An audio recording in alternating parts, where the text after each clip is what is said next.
Si estás aspirando a un puesto como el de Secretaría Grado 04, esto que vamos a ver es, el pan de cada día y la clave para dominar la materia. No hablamos solo de guardar papeles, sino de entender y pilotar el ciclo de vida completo de cada documento. Hoy vamos a desgranar justo eso, el increíble viaje que hace un documento oficial dentro de la Contraloría General de la República. Para que nos hagamos una idea de lo importante que es todo esto, la pregunta del millón es, ¿qué le pasa a un documento desde que nace, ya sea un simple correo o un informe de 1000 páginas, hasta que se guarda para siempre o desaparece? Pues precisamente ese es el recorrido que vamos a hacer juntos. ¿Y cómo vamos a desgranar todo esto? Pues aquí tenéis nuestro plan de viaje. Empezamos por los cimientos, lo básico. Después veremos cómo a cada documento se le pone una etiqueta y una fecha de caducidad. Seguiremos su vida, veremos cómo se decide su destino y al final ataremos todo con la normativa que lo rige. ¡Vamos allá! Muy bien, pues entramos en materia. Lo primero y más importante que hay que entender es que la gestión documental no es una tarea administrativa más, para nada. Es una obligación por ley y de verdad es la columna vertebral que sostiene el orden y la transparencia de toda la institución. Todo, absolutamente todo, arranca aquí, en la clasificación. Imaginadlo como el primer paso para poner orden en el caos. No se trata de archivar por archivar, sino de agrupar los papeles con lógica, siguiendo la propia estructura de la Contraloría. Cada documento tiene su sitio, un fondo, una sección, una serie. Es como su DNI, su ADN organizativo. Y para hacer todo esto, ¿qué herramienta usamos? Pues esta maravilla, el cuadro de clasificación documental o, para los amigos, el CCD. Pensad en el CCD como el mapa del tesoro de todos los documentos de la entidad. Es un esquema que nos dice, sin lugar a dudas, dónde va cada pieza del puzzle. Conocerlo bien es, sencillamente, fundamental. Vale, ya hemos localizado el documento en nuestro mapa. ¿Y ahora qué? Pues ahora toca decidir su propósito y, sobre todo, ponerle un plazo. Porque no todos los documentos se guardan para siempre. Aquí es donde se decide cuánto tiempo va a vivir y por qué. Aquí entra en juego la otra herramienta estrella del proceso, la tabla de retención documental, o TRD. A ver, si el CCD era el mapa, la TRD es el cronómetro. Para cada tipo de documento, esta tabla nos chiva exactamente cuántos años tiene que estar en el archivo de la oficina, cuántos en el archivo central y qué pasará con él al final. Y ojo, que la TRD no es algo que se invente alguien en un despacho. Fijaos en el proceso tan riguroso que sigue. Todo empieza en las propias oficinas, luego pasa el filtro del comité de archivo, necesita el visto bueno del Archivo General de la Nación, que no es poca cosa, y solo entonces se publica para que todo el mundo la cumpla. Esto le da una solidez legal tremenda. Perfecto, ya tenemos el mapa, que es el CCD, y el cronómetro, que es la TRD. Pues ahora sí que sí, empieza el viaje de verdad. Vamos a ver qué le pasa a nuestro documento en su día a día a través de los archivos. El ciclo de vida de un documento se divide básicamente en estas tres grandes etapas. Cada una responde a una necesidad distinta de la institución. El documento va pasando de una a otra a medida que su utilidad y la frecuencia con la que se consulta van cambiando. La primera parada, el archivo de gestión. Este es el archivo del día a día, el que tenemos en la oficina, a mano. Aquí es donde el documento nace, se usa, se consulta una y otra vez. Es su etapa más activa, donde tiene un valor administrativo inmediato y constante. Cuando ese documento ya no se necesita para el trabajo diario, pero cuidado, todavía tiene valor legal o fiscal y hay que poder consultarlo de vez en cuando. Se hace lo que se llama la transferencia primaria. Se muda al archivo central, un lugar donde está más protegido y centralizado, pero sigue estando disponible si hace falta. Y llegamos al final del camino para unos pocos elegidos.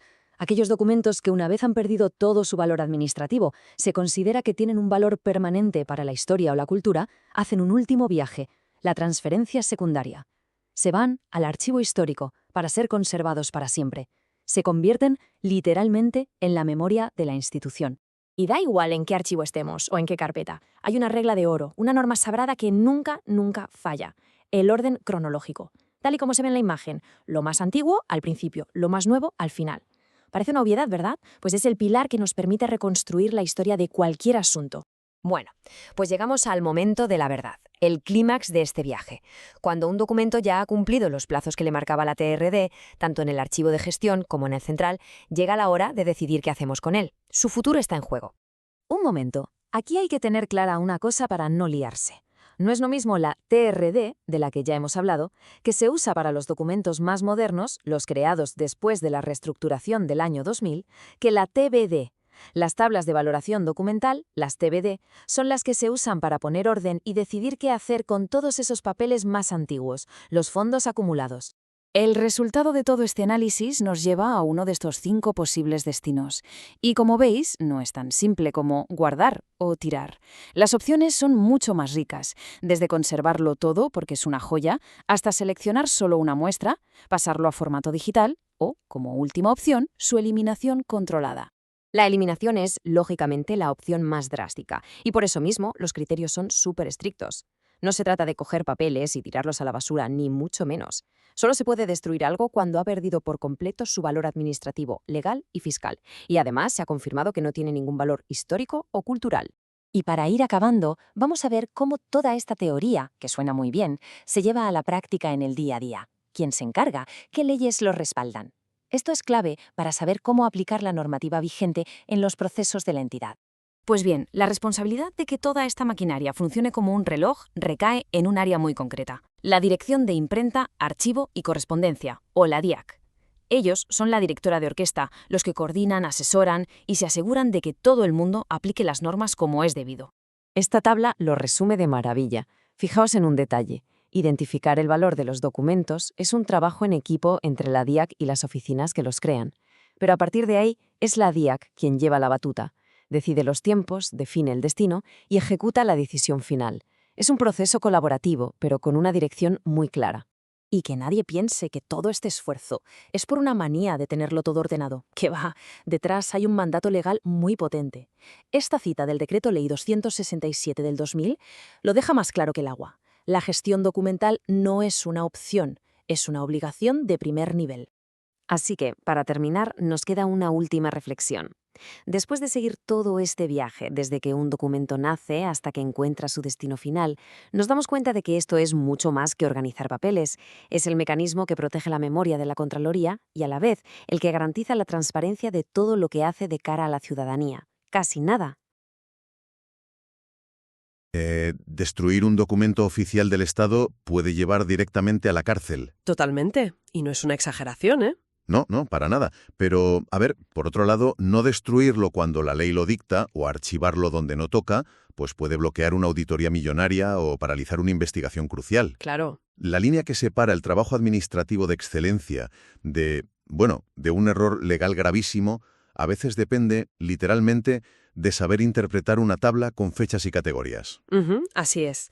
Y ahí es donde esa idea tan tradicional, ¿no? Esa idea de guardar papeles en carpetas, pues salta por los aires para convertirse en algo completamente distinto. Exacto. Es que es un cambio de paradigma absoluto. Solemos equiparar el archivo institucional con una especie de, un trastero oscuro donde van a morir los folios que ya no caben en las mesas. Ya, el típico sótano lleno de polvo. Eso es, cuando en realidad es el sistema nervioso de cualquier democracia moderna. O sea, es una memoria legal viva. Y precisamente por la gravedad de esa responsabilidad, creo que la misión de hoy es fundamental. Absolutamente. Por eso hoy arrancamos una nueva inmersión profunda con un objetivo muy claro y, la verdad, muy ambicioso. Nuestra misión hoy es desgranar a fondo un desafío enorme para ayudar a quien nos escucha a dominar la teoría y la práctica. Y el objetivo no es solo aprobar un examen complejo. La idea es arrasar en la entrevista y ganarse el puesto para trabajar como secretaria o secretario grado 04 en la Contraloría General de la República de Colombia, la CGR. Menudo reto. Pero a ver, es que no se trata solo de marcar la casilla correcta en un examen tipo test, sino de entender de verdad la filosofía del puesto para ganárselo. Eso es. Estoy seguro de que si logramos descifrar la lógica interna que sostiene toda esa estructura normativa, el tema resulta hasta fascinante. Yo estoy convencida de que sí. Y bueno, para conseguirlo hemos analizado a fondo una montaña de fuentes oficiales que, a ver, seamos sinceros, son sumamente densas. Tela. Tienen tela. Mucha tela. Hablamos de manuales internos de procedimientos de gestión documental, el Sistema Integrado de Gestión y Control de Calidad, el famoso SIGCC, también decretos con peso de ley como el Decreto Ley 267 del año 2000 y, por supuesto, los diccionarios de competencias de la propia entidad. Y toda esta información, que es muchísima, la vamos a concentrar en una sola directriz. Nuestro foco central de hoy, concretamente la función número 2 del cargo. Vale. Voy a leer el texto literal para enmarcar el problema al que nos enfrentamos, porque, tiene migas. Venga, dale. Es la función que suele generar más vértigo a los aspirantes. A ver, cito textualmente. Coordinar la organización, transferencia, disposición, valoración y conservación de documentos físicos y electrónicos, aplicando el cuadro de clasificación documental, las tablas de retención documental y las tablas de valoración documental conforme a la normatividad vigente. Madre mía. Sí, a simple vista parece una sopa de letras burocrática insalvable. CCD, TRD, TBD. Pues sí, resulta súper comprensible sentir cierta intimidación ante esa jerga. Pero a ver, me gustaría aportar algo de perspectiva para despejar el humo. Perfecto, ilumínanos. Lo que subyace a todos esos acrónimos es algo profundamente vital. O sea, quien asume esta plaza no está simplemente organizando cajones, está custodiando la transparencia de una nación entera. Qué buena forma de verlo. Es que piénsalo, cada contrato, cada informe de auditoría, cada expediente que pasa por esas manos es la prueba fehaciente de cómo se han gestionado los recursos del Estado. Si esa persona falla, pues la memoria institucional se borra. Claro, y esa es la clave de todo. Para entender cómo se custodia esa memoria inmensa, hay que retroceder hasta el momento exacto en el que nace o se recibe un documento. Y ahí nos topamos de frente con la primera herramienta indispensable de este cargo, el cuadro de clasificación documental, el CCC. El famosísimo CCC. A ver, si queremos que esto deje de ser teoría vacía y se convierta en conocimiento aplicable, hay que visualizar este cuadro como el esquema arquitectónico completo de la Contraloría. Vale, el esquema arquitectónico. Exacto. Es la estructura jerárquica que refleja la organización orgánica y funcional de la CGR. Nos da las categorías mayores y menores. O sea, el fondo, la sección, la subsección, la serie y la subserie documental. Ya. Entonces, la fase de clasificación no es un capricho organizativo. Es el acto de identificar a qué agrupación exacta pertenece un documento, ya sea físico o electrónico, para poder abrirle su expediente correspondiente. Vale. Vamos a desgranar esto e intentar aterrizar ese esquema arquitectónico. Si lo comparamos, no sé, con el urbanismo. A ver. El CCD sería como el plano de una casa y sus reglas de convivencia, ¿no? O sea, no puedes guardar la leche en el armario del baño ni meter los calcetines en la nevera. Tal cual. Cada documento tiene su habitación preasignada por el CCD antes incluso de ser redactado. Las fuentes insisten muchísimo en que la clasificación debe hacerse teniendo en cuenta la estructura orgánico-funcional de la entidad productora. Esa analogía de la casa es súper ilustrativa. Porque es que no se clasifica por temas sueltos o por colores, como hace mucha gente en su casa. Se clasifica según la función de la oficina que produce el documento. Claro. Ahora bien, aquí surge una fricción práctica enorme, y esto seguro que la gente que nos escucha se lo está preguntando. Dispara. Imaginemos el día a día en cualquier oficina de la CGR. Un funcionario imprime un correo electrónico o se guarda una nota rápida de una reunión en su cuaderno. ¿Eso se clasifica igual? Porque, a ver, si absolutamente todo lo que hay en una oficina se considera un documento oficial que tiene que ir al CCD, pues el sistema colapsaría en cuestión de semanas por pura saturación. Pues es un escenario totalmente crítico. Y plantear esa duda en una entrevista, fíjate, demuestra visión estratégica. ¿Ah, sí? Sí, porque los manuales de la CGR establecen 2 reglas de oro para resolver ese colapso. Y esto hay que grabárselo a fuego. La primera regla atiende a la naturaleza del formato y aborda lo que el manual llama el equivalente funcional. Equivalente funcional. Suena a blindaje jurídico total. ¿Y lo es? A ver, establece que cuando la ley exige que una información conste por escrito, ese requisito legal queda perfectamente satisfecho con un mensaje de datos electrónico. Siempre y cuando, claro, la información sea accesible para su posterior consulta. O sea que un correo vale lo mismo que un papel. Exacto. Un documento electrónico creado o alojado en sistemas institucionales como el SIGDocs o el SIGECI tiene exactamente el mismo peso legal y requiere el mismo rigor archivístico que un papel con 3 firmas y un sello de caucho. Vale. O sea que no hay jerarquías entre los formatos. Lo digital y lo físico juegan en la misma liga legal. Entendido. Así es. Pero ¿qué pasa con esa nota rápida de la reunión o el borrador que mencionaba antes? Ahí debe entrar la segunda regla, imagino. Ahí le has dado. La segunda regla consiste en saber separar el grano de la paja documental. Los manuales son muy tajantes en esto. Dicen literalmente que los documentos de apoyo no se registran en la tabla de retención documental. Ah, vale. documentos de apoyo. Claro, en cualquier proceso hay borradores, apuntes personales, fotocopias informativas, recortes de prensa que te sirven para el trabajo diario, pero que no constituyen una actuación administrativa formal. Ya, claro. Saber distinguir el documento de archivo real del mero documento de apoyo es lo que diferencia a un profesional excelente de alguien que simplemente acumula toneladas de papel inútil en la oficina. Tiene todo el sentido del mundo. El CU-CED nos da el mapa y nos dice en qué parcela va cada documento valioso. Pero claro, sabiendo eso, aparece un problema de espacio físico y de vigencia. El espacio, el gran problema. Es que las oficinas no tienen una capacidad infinita. Si no sacamos expedientes, la Contraloría entera colapsaría. Totalmente. Por tanto, la siguiente pregunta vital para quien asuma la Secretaría Grado 04 es ¿quién o qué decide en qué momento un documento tiene que desalojar esa parcela? Y ahí entramos de lleno en la dimensión del tiempo, la gestión del tiempo documental. Vamos a presentar a las dos grandes protagonistas que resuelven este problema de espacio y tiempo en el examen. Las tablas de retención documental, las TRD, y las tablas de valoración documental, las TVD. Las famosas tablas. A nivel teórico, a simple vista, parece que hacen lo mismo. Y confundirlas en una evaluación práctica suele ser letal. Así que vamos a diseccionar cómo funciona cada una mecánicamente. ¿Cuál es la línea divisoria? Pues mira, lo fascinante aquí es que la diferencia radica en la dirección hacia la que miran en el tiempo. ¿Cómo es eso? La TRD, la tabla de retención documental, mira hacia el presente y hacia el futuro.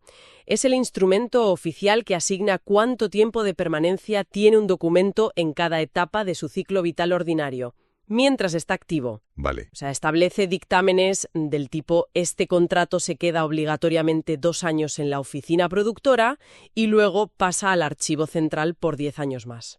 Entendido. Es como la fecha de caducidad o el reloj del ciclo de vida ordinario, pero con rango de ley. ¿Y la mecánica de la TVD? Pues la TVD, la tabla de valoración documental, mira hacia el pasado. Su mecánica se aplica a lo que se conoce como fondos acumulados.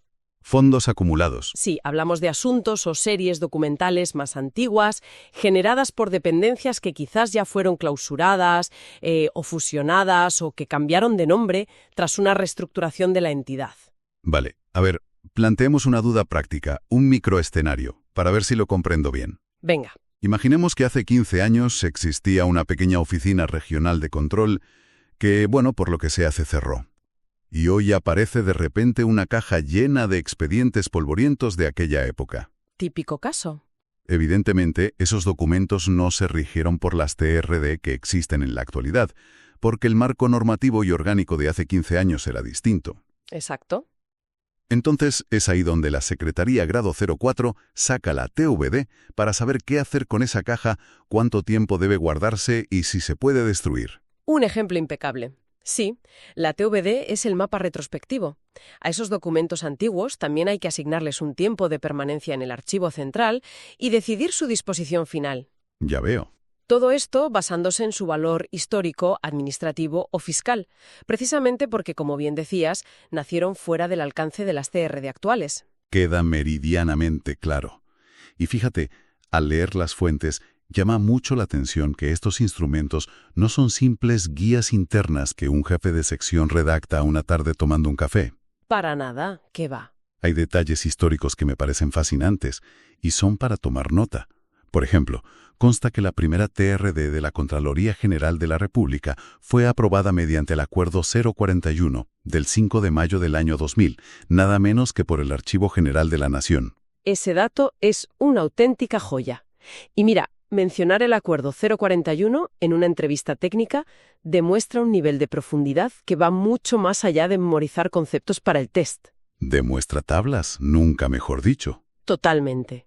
Demuestra comprensión histórica de la institución, y eso entronca con la altísima rigurosidad del proceso de aprobación de estas tablas que mencionabas. Sí, esa burocracia de aprobación es algo que me gustaría explorar un poco, porque los manuales describen un camino casi tortuoso. Es exigente, sí. Si una dependencia quiere proponer una actualización de sus TRD, el jefe de la dependencia debe justificarlo, muy bien justificado, y enviarlo a la dirección de imprenta, archivo y correspondencia. De ahí debe presentarse y ser validado internamente por el Comité de Archivo de la CGR. Pero es que la cosa no se queda dentro de la Contraloría. En absoluto. Una vez que el comité de archivo de la Contraloría da luz verde, el director de la dirección de archivo tiene 30 días para elevar esa propuesta y agárrate al Comité Evaluador de Documentos del Archivo General de la Nación. Madre mía. Al ente nacional. La tabla vuelve a la CGR, se remite a la Oficina de Planeación para incluirla en el sistema de calidad institucional y ya, por fin, entra en vigor. Pero a ver un momento. Detengámonos a pensar en el porqué de esta odisea externa. ¿Por qué la Contraloría, que es el máximo órgano de control fiscal del país, tiene que ir a pedirle permiso al Archivo General de la Nación para decidir cuándo guarda o tira sus propios papeles? Pues por una cuestión puramente de seguridad nacional y control cruzado.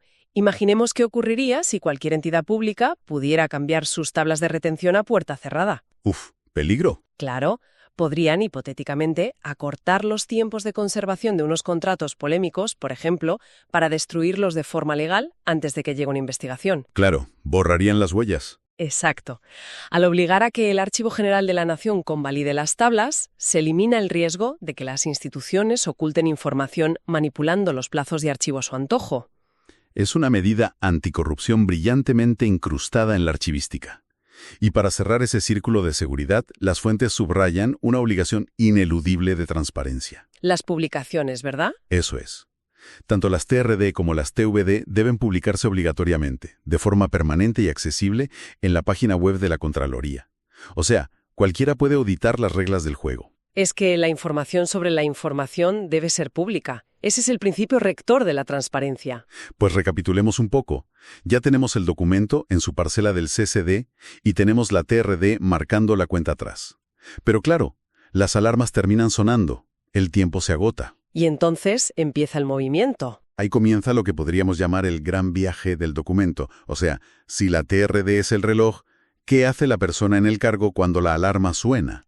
Pues los famosos procesos de transferencias. El viaje tiene paradas obligatorias y muy bien acotadas por la normativa. La primera gran mudanza es lo que llamamos la transferencia primaria. ¿Y eso cuándo ocurre exactamente? Esto ocurre cuando los documentos cumplen su plazo de permanencia en el archivo de gestión, pasan de la oficina diaria al archivo central. Vale. Todos sabemos que el archivo de gestión suele ser el caos del día a día en las oficinas productoras. Es la trinchera. Pero deduzco que la fricción real ocurre al empaquetar todo eso. O sea, no basta con meter las carpetas en un carrito de supermercado y mandarlas al sótano. No. Jaja, definitivamente no. Cuando los expedientes ya no se consultan a diario, pero aún mantienen vigencia administrativa, legal o fiscal, se requiere un inventario exhaustivo. Exhaustivo nivel folio a folio. Nivel folio a folio, con descripciones súper precisas, antes de cruzar la puerta del archivo central. Esa transferencia primaria es una entrega de custodia legal, no un simple traslado de cajas de cartón. Entendido. Y luego, supongo, el archivo central tampoco es un agujero negro infinito. Llegará un momento en que ese depósito también se llene hasta los topes. ¿A dónde va lo que ya no cabe o lo que cumple su tiempo allí? Ahí es donde se desencadena la transferencia secundaria. Ocurre cuando el tiempo estipulado en el archivo central también expira. Vale. Siempre y cuando se haya dictaminado previamente que poseen un valor histórico, científico o cultural incalculable. Lo que los manuales técnicos bautizan como conservación total, o por sus siglas CT. Eso es. La conservación total garantiza que esos folios sobrevivirán para el estudio de las futuras generaciones. Pero claro, el sistema no puede conservar absolutamente todo. No hay espacio en el mundo. Lógico. Así que el otro destino final, la otra cara de la moneda, en la disposición final, es la eliminación. Y llegamos a la parte que parece sacada de una película de espionaje, la destrucción de documentos del Estado. Hablábamos al principio de cómo un error aquí te puede costar el puesto o la libertad.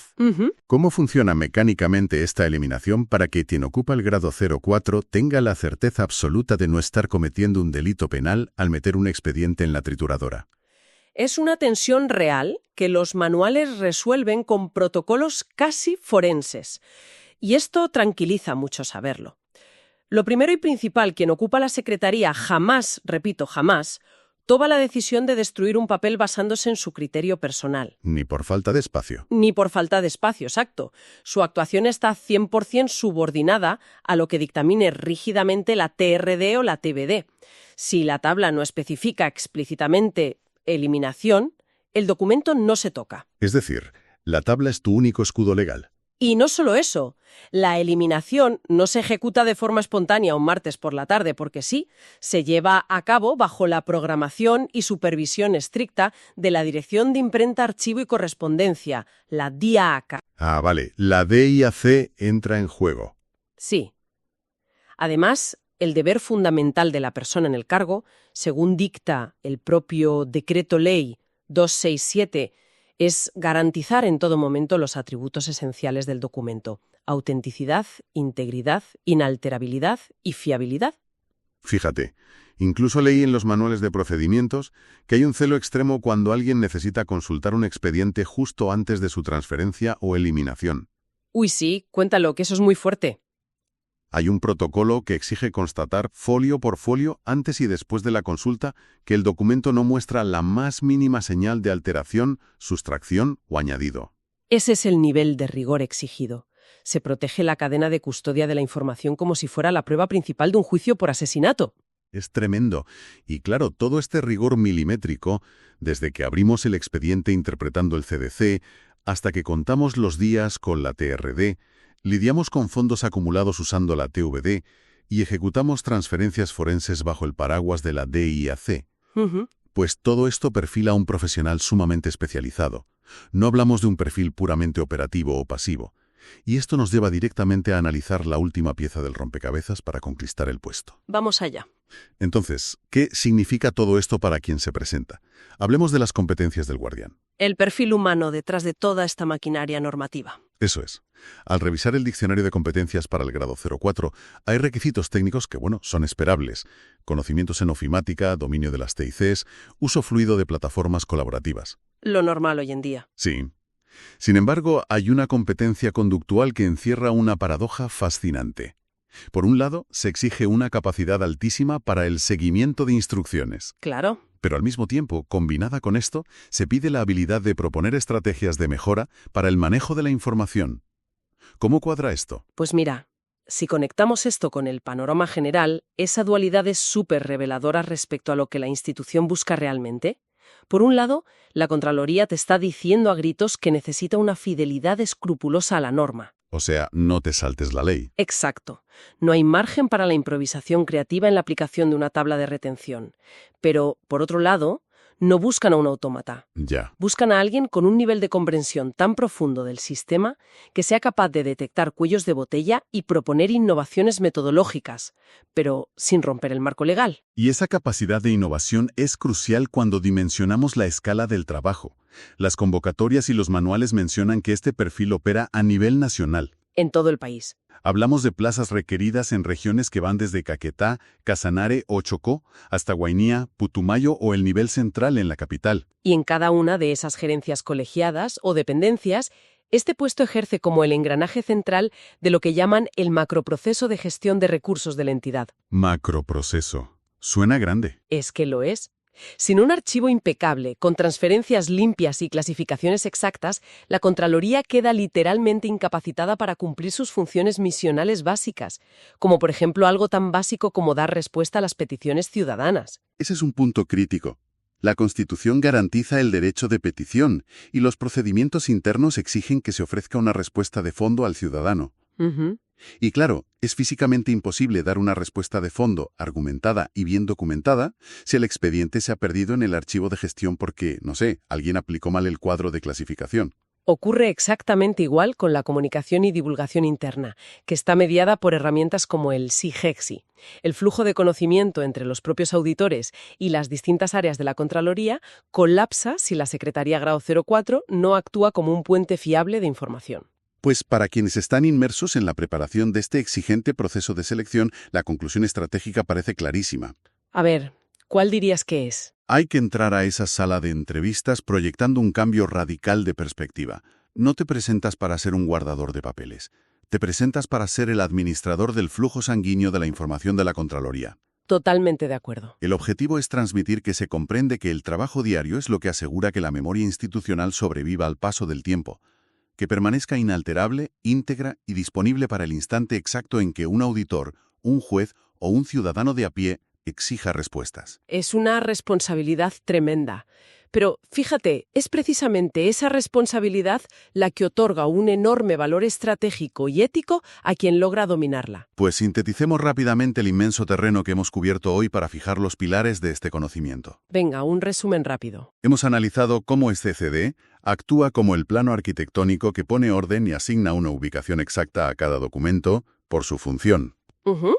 Hemos desentrañado que las TRD y las TVD dictan las reglas del tiempo, regulando la vida documental para evitar que el Estado oculte o pierda su rastro. Exacto. Y finalmente, hemos visto cómo los rigurosos procesos de transferencia ejecutan el destino último de esa información, ya sea la perpetuidad en el archivo histórico o la eliminación quirúrgica y legalizada. Es la coreografía perfecta y exhaustiva del ciclo vital del documento estatal. Pero, antes de cerrar esta inmersión profunda, me gustaría dejar a la audiencia con un pensamiento final, algo un poco provocativo, para expandir la mente más allá de lo que dicen las fuentes oficiales. Uy, me encanta. ¿Adelante? Hemos dedicado todo este análisis a la identificación, clasificación y transferencia humana de documentos, ¿verdad? Empieza a leer, etiquetar y a ordenar volúmenes masivos de datos desestructurados de forma automática. El rol del profesional administrativo está mutando radicalmente. Un horizonte que, sin duda, transformará por completo la naturaleza de esta función. Sin lugar a dudas. Quien asuma hoy la plaza de grado 04, quizá en unos pocos años ya no esté organizando carpetas en un servidor o moviendo cajas de un sótano a otro. Claro. Su labor evolucionará hacia el entrenamiento de esos algoritmos predictivos. Tendrá la enorme tarea de enseñar a las máquinas los matices jurídicos y humanos de lo que significa la conservación total de la historia de un país. Fíjate, es una invitación a ver este cargo no como el final del aprendizaje informático, sino como el primer eslabón hacia la curaduría de datos del futuro. Pasarán de ser operadores de archivos a convertirse en curadores éticos de los datos gubernamentales. Un salto espectacular. Un salto gigante. Ha sido una inmersión profunda verdaderamente enriquecedora. Esperamos haber ayudado a asimilar toda esta lógica normativa, a confiar en la preparación adquirida y sobre todo a conquistar esa vacante. Hasta la próxima. Mucha fuerza y hasta pronto.